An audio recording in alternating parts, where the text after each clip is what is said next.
સૌને મારા નમસ્કાર। આજે પૂરા ગુજરાતમાં સ્થાનિક સ્વરાજની ચૂંટણીઓ તાલુકા પંચાયત અને જિલ્લા પંચાયતની સંપન્ન થવા જઈ રહી છે। એના ભાગરૂપે મારી માતૃભૂમિ, મારી જન્મભૂમિ ભંડારા ખાતે આજે મારા પરિવારના, મારા કુટુંબના વડીલો, માતા બહેનો સાથે આજે મેં અહીંયા 7 વાગ્યે મેં મતદાન કર્યું છે અને દરેકનો જે લોકશાહીના ડબે જે મતદાનનો અધિકાર આપ્યો છે, એટલે તમામ નાગરિકોને, મતદારોને હું નમ્ર અપીલ કરું છું કે પોતાની આ એક નૈતિક ફરજ સમજીને આ લોકશાહીના પર્વમાં પોતે પોતાનું મતદાન અચૂક કરે અને તમામને હું શુભકામના પાઠવું છું।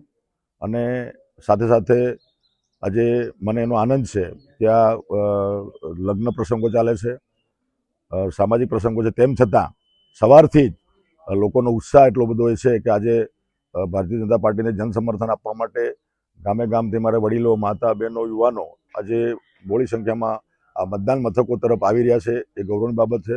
તમામને હું શુભકામના પાઠવું છું।